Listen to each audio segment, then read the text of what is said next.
রাজনীতি সম্পৃক্তদের নির্বাচনে পর্যবেক্ষক না করার আহ্বান এসে নিরপেক্ষতা ও পেশাদারিত্ব বজায় রাখার তাগিদ। কুষ্টিয়ায় মানবতা বিরোধী অপরাধ মামলায় হানিফ সহ 4 জনের বিরুদ্ধে সাক্ষ্য 8 ডিসেম্বর। রামপুরায় কার্নিশে ঝুলে থাকা ব্যক্তি ও 2 হত্যার সাক্ষ্য। 5 বছরে বিশ্বের সবচেয়ে ঝুঁকিপূর্ণ অঞ্চলে পরিণত হবে বাংলাদেশ, জানিয়েছে বিশ্বব্যাংক। সম্পদ ও বিনিয়োগ স্থানান্তরে ক্ষতি কমানো সম্ভব। এবং এখনো আতঙ্ক কাটেনি ভূমিকম্পের উৎপত্তিস্থল নরসিংদীতে। মাটিতে ফাটল নিয়ে দুশ্চিন্তায় মানুষ, আতঙ্কিত না হওয়ার পরামর্শ জেলা প্রশাসনের।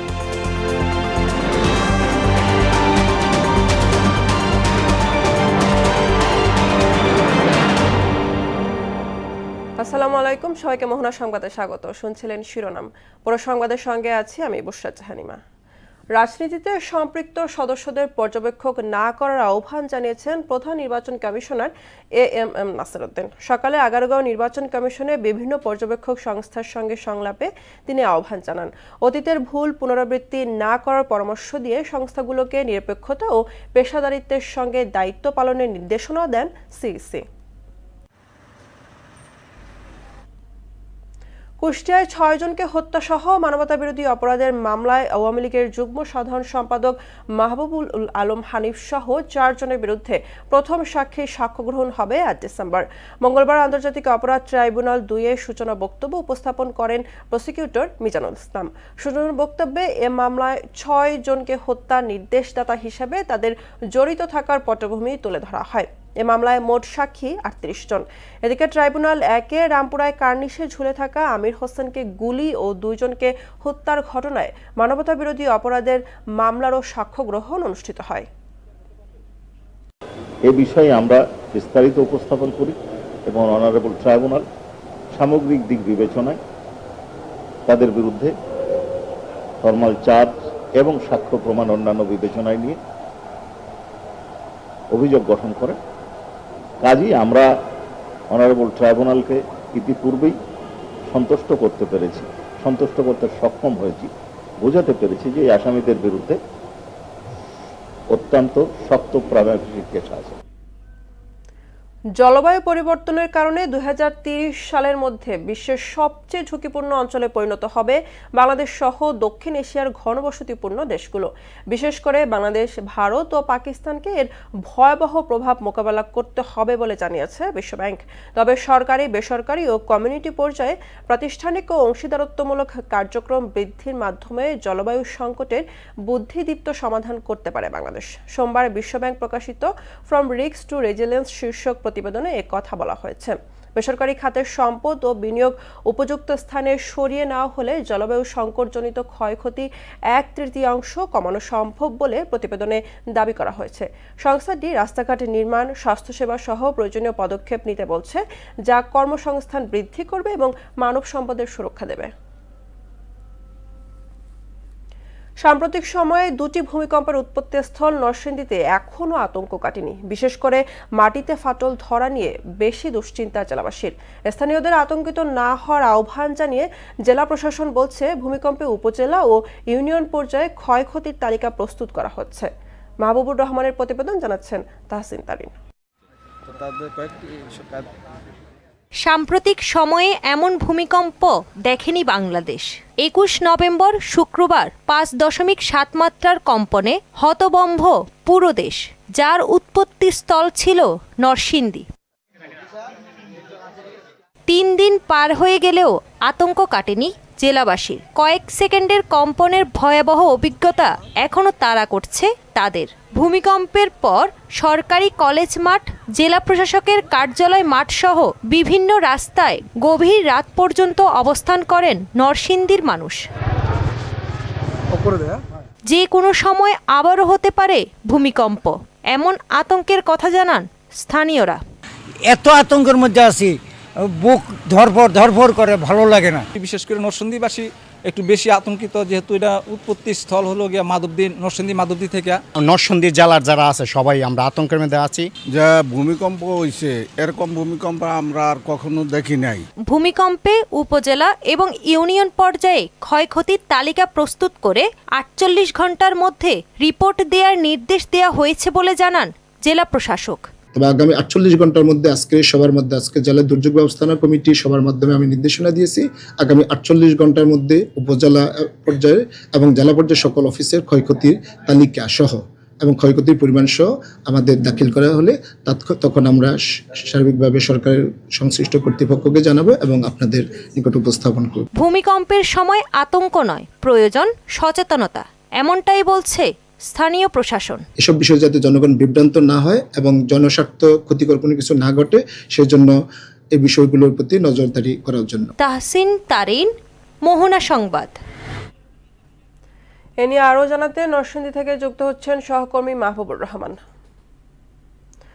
মাহবুব, সম্প্রতি দুটি ভূমিকম্পের উৎপত্তি স্থল নরসিংদীতে ভূমিকম্প মোকাবেলায় প্রশাসনের কোনো তৎপরতা দেখছেন কিনা এবং জনগণের মাঝে এখনো কি আতঙ্ক বিরাজ করছে কিনা, এই ব্যাপারে একটু বিস্তারিত জানাবেন।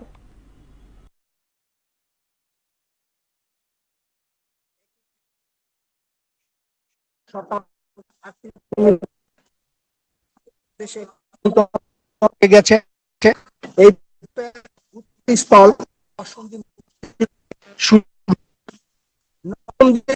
মানুষ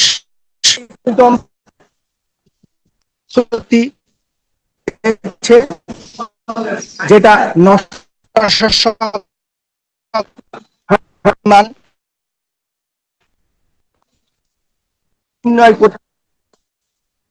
এই হয়েছে এবং অনেক বেসরকারি ভবনের ক্ষয়ক্ষতি ঘটেছে। দিকে নম্বর আবার অনুভব আরো দুর্যোগের সুন্দর রাত্রে আবার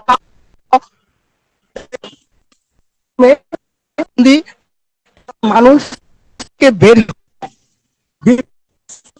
কলেজ মাদ্রাসার মাঠ নরসিংদীতে এখনো মধ্যে বিরাজ। আমি এখন মানুষের বলবো ব্যাপারে আপনাদের মনে মাহবুবুর, আপনাকে ধন্যবাদ। মাদকসেবী আর কিশোর গ্যাং সদস্যদের আড্ডাখানায় পরিণত হয়েছে কুষ্টিয়া সরকারি কলেজের পুরনো ছাত্রাবাস। দীর্ঘদিন ধরে পরিত্যক্ত এই ছাত্রাবাসে নানা অসামাজিক কর্মকাণ্ড পরিচালনার অভিযোগও উঠেছে। এমন বাস্তবতায় চরম নিরাপত্তাহীনতায় ভুগছেন আবাসিক ও অনাবাসিক শিক্ষার্থীরা। শিগগিরই ছাত্রাবাসের নিরাপত্তা নিশ্চিত ও নতুন ভবন নির্মাণের আশ্বাস দিয়েছে কলেজ কর্তৃপক্ষ। আর পুলিশ বলছে এ বিষয়ে তাদের অভিযান অব্যাহত রয়েছে। মিলন খন্দকারের প্রতিবেদন জানাচ্ছেন সিফাত রহমান জেসি। কুষ্টিয়া সরকারি কলেজের পরিত্যক্ত ছাত্রাবাসে দিনে দুপুরে মাদক সেবন সহ নানা অসামাজিক কর্মকাণ্ড সংঘটিত হচ্ছে। পরিত্যক্ত অবস্থায় পড়ে থাকায় তা কিশোর গ্যাং ও মাদক সেবীদের আড্ডাখানায় পরিণত হয়েছে। কুষ্টিয়া সরকারি কলেজে প্রায় ২৭,০০০ শিক্ষার্থী অধ্যয়নরত রয়েছেন। দীর্ঘদিন ধরে এই অবস্থা চলার কারণে পড়াশোনার পরিবেশ নষ্ট হওয়া সহ তাদের নিরাপত্তা বিঘ্নিত হচ্ছে বলে অভিযোগ শিক্ষার্থীদের। পরিত্যক্ত ছাত্রাবাসটি ভেঙে নতুন ছাত্রাবাস নির্মাণের দাবি জানান তারা। পরিত্যক্ত ছাত্র হল, সেই হলে বিভিন্ন প্রকার মাদক সেবন এবং বিভিন্ন প্রকারের মাদকের আস্তানা গড়ে উঠেছে। এটা মাদকের একটা স্বর্গরাজ্য হিসেবে পরিচিত হয়েছে। সন্ধ্যার পরে এখানে একটা আতঙ্ক বিরাজমান।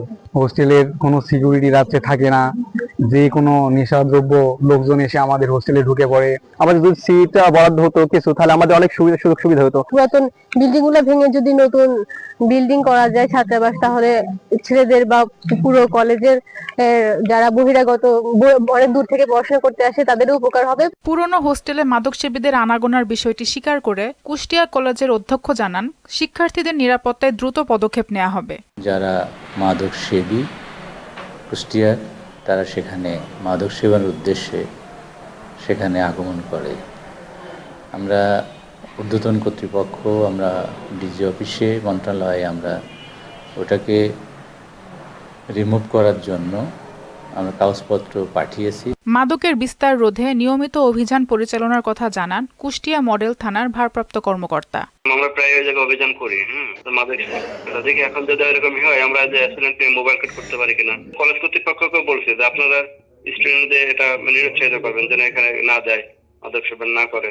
শিক্ষা প্রতিষ্ঠানের সুষ্ঠু পরিবেশ নিশ্চিতে প্রশাসন দ্রুতই ব্যবস্থা নেবে এমন প্রত্যাশার কথা জানান শিক্ষার্থীরা। সিফাত রহমান জেসি, মোহনা সংবাদ।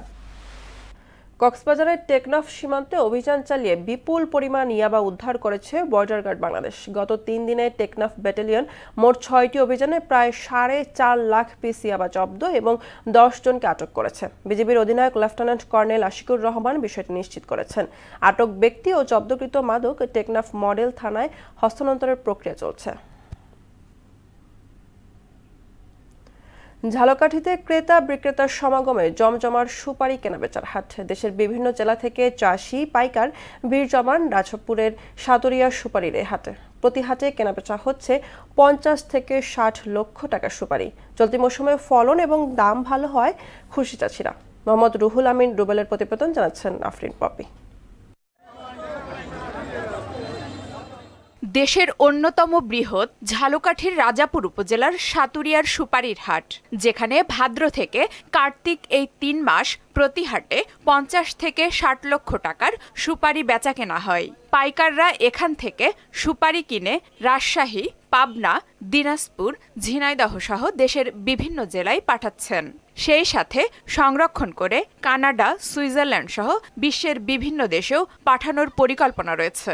এখান থেকে সুপারি বাইরে দেশের বাইরেও রপ্তানি হয়, তো বিভিন্ন আড়তদার বা পাইকাররা এখান থেকে সুপারি সুলভ মূল্যে কিনে নিয়ে যায়। প্রত্যেক সপ্তাহে প্রায় 70 থেকে 60 বস্তা সুপারি কিনে আমরা চালান দিই। রাজশাহী, দিনাজপুর, ঝিনাইদহ, নাটোর এসব জায়গায় আমরা চালান দিয়ে থাকি। আমরা সুপারি গাছ থেকে পাইয়া বিক্রি করি, এবার সুপারির দামও ভালো, ফলনও ভালো। সুপারি গাছ আছে প্রায় 20,000-এর মতন, ঠিক আছে। প্রতি পাড়ায় মনে করেন যে 500 সরি পাড়া হয়। শুকনো কইরা এটা টাডি বিক্রি করব আরো 4 মাস 5 মাস পরে, আর পুষ্কুনিতে বিক্রি ভিজাবো, সেইটা বিক্রি করব আরো 3 মাস পরে। দেশে এবং বিদেশে সুপারির ব্যাপক চাহিদা রয়েছে, তাই অর্থনীতিতে সুপারি যাতে গুরুত্বপূর্ণ ভূমিকা রাখতে পারে সেজন্য প্রয়োজনীয় পরামর্শ প্রদানের পাশাপাশি সহযোগিতা করছে কৃষি বিভাগ। আমরা চেষ্টা করছি কৃষি সম্প্রসারণ দপ্তর থেকে যে আমরা এই সুপারির যেন পরিকল্পিত চাষাবাদ এবং এই অর্থনীতিতে এটি যেন আরো গুরুত্বপূর্ণ ভূমিকা পালন করতে পারে সেভাবে চাষাবাদ করার জন্য কৃষকদের উদ্বুদ্ধ করছি। ঝালকাঠি জেলায় চলতি মৌসুমে প্রায় 500 হেক্টর জমিতে সুপারির আবাদ হয়েছে। বাজার মূল্য ভালো হওয়ায় এ ফসলটি গ্রামীণ অর্থনীতিতে অবদান রাখছে। আফরিন পপি, মোহনা সংবাদ। বিডিআর বিদ্রোহের ঘটনায় বিস্ফোরক দ্রব্য নিয়ন্ত্রণ আইনে করা মামলায় গাজীপুরের কাশিমপুর কেন্দ্রীয় কারাগার থেকে মুক্তি পেয়েছেন বিডিআরের সাবেক 35 সদস্য। সোমবার রাতে তারা পর্যায়ক্রমে কারাগার থেকে বের হন। এ সময় কারাফটকের সামনে তাদের আত্মীয় স্বজনরা উপস্থিত ছিলেন। এর আগে গত বৃহস্পতিবার 53 জনের জামিন মঞ্জুর করে আদালত। এবার আন্তর্জাতিক প্রসঙ্গ। মুসলিম ব্রাদারহুডের নির্দিষ্ট শাখাগুলোকে বৈশ্বিক সন্ত্রাসী সংগঠন হিসেবে ঘোষণা দিতে প্রক্রিয়া শুরু করেছেন মার্কিন প্রেসিডেন্ট ডোনাল্ড ট্রাম্প। এদিকে যুক্তরাষ্ট্রের ইউক্রেন শান্তি পরিকল্পনা 28 দফা থেকে কমিয়ে 19 দফায় আনা হয়েছে। ঐশী আলমের ডেস্ক রিপোর্ট। মুসলিম ব্রাদারহুডের নির্দিষ্ট শাখাগুলোকে বৈশ্বিক সন্ত্রাসী সংগঠন হিসেবে ঘোষণা দিতে প্রক্রিয়া শুরু করেছেন মার্কিন প্রেসিডেন্ট ডোনাল্ড ট্রাম্প। এই পদক্ষেপের ফলে আরব বিশ্বের সবচেয়ে পুরনো ও প্রভাবশালী ইসলামী আন্দোলনের বিরুদ্ধে নিষেধাজ্ঞা জারি করতে পারে ওয়াশিংটন। সোমবার একটি নির্বাহী আদেশ স্বাক্ষর করেছেন প্রেসিডেন্ট ট্রাম্প, যেখানে মার্কিন পররাষ্ট্রমন্ত্রী মার্কো রুবিও ও অর্থমন্ত্রী স্কট বেসেন্টকে মিশর, লেবানন ও জর্ডানে মুসলিম ব্রাদারহুডের নির্দিষ্ট শাখাগুলোকে কোনোটিকে সন্ত্রাসী সংগঠন মনোনীত করা হবে কিনা সে বিষয়ে একটি প্রতিবেদন দিতে বলা হয়েছে। আদেশে রুবিও ও বেসেন্টকে প্রতিবেদন দেওয়ার 45 দিনের মধ্যে বিদেশি সন্ত্রাসী সংগঠন বা বৈশ্বিক সন্ত্রাসী সংগঠন আখ্যা দেওয়ার নির্দেশ দেওয়া হয়েছে। এ দেশগুলোতে মুসলিম ব্রাদারহুডের শাখাগুলো ইসরায়েল ও যুক্তরাষ্ট্রের অংশীদারদের বিরুদ্ধে সহিংস হামলায় সমর্থন যোগাচ্ছে এবং হামাসকে সমর্থন দিচ্ছে বলে অভিযোগ ট্রাম্প প্রশাসনের। এদিকে যুক্তরাষ্ট্রের ইউক্রেন শান্তি পরিকল্পনা 28 দফা থেকে কমিয়ে 19 দফায় আনা হয়েছে। মার্কিন পররাষ্ট্রমন্ত্রী মার্কো রুবিও বলেছেন, ইউক্রেন ও ইউরোপীয় প্রতিনিধিদের সঙ্গে আলোচনায় অসাধারণ অগ্রগতি হয়েছে, তবে এখনও কিছু কাজ বাকি রয়েছে। আগের খসড়া থেকে 9টি প্রস্তাব বাদ দেওয়া হয়েছে, তবে কোনগুলো বাদ গেছে তা তারা জানাননি। সিদ্ধান্ত নেয়ার জন্য ইউক্রেনের প্রেসিডেন্টকে আগামী বৃহস্পতিবার পর্যন্ত সময় দিয়েছেন ট্রাম্প। ইউক্রেনের প্রেসিডেন্ট জেলেনস্কি বলেন, মর্যাদা অথবা গুরুত্বপূর্ণ মিত্রকে হারাতে হবে, সামনে কঠিন সিদ্ধান্ত অপেক্ষা করছে। এছাড়া জাপান, কানাডা এবং ইইউ এর শীর্ষ কর্মকর্তারা এক বিবৃতিতে উদ্বেগ প্রকাশ করে বলেন, ইউক্রেনের সামরিক শক্তি সীমিত করার প্রস্তাব দেশটিকে ভবিষ্যতে হামলার মুখে ফেলে দেবে। ঐশী আলম, মোহনা সংবাদ। শেষ করব মোহনা সংবাদ, যাবার আগে শিরোনামগুলো আরো একবার।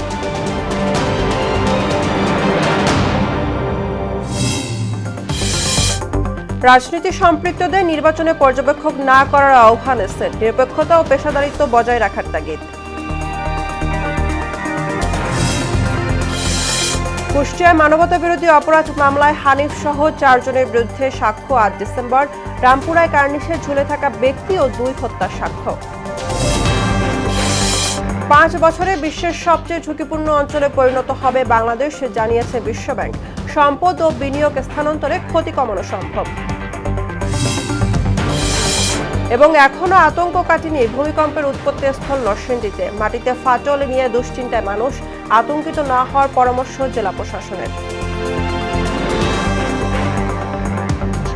এই ছিল মোহনা সংবাদে। পরবর্তী সংবাদ বিকেল 5:30টায়। এর আগে বিকেল 3টায় দেখবেন সংবাদ এক নজরে। মোহনার সবশেষ খবর জানতে ভিজিট করুন www.mohana.tv। সংবাদ দেখতে পারেন ফেসবুক, ইউটিউবে। এতক্ষণ সঙ্গে থাকার জন্য ধন্যবাদ।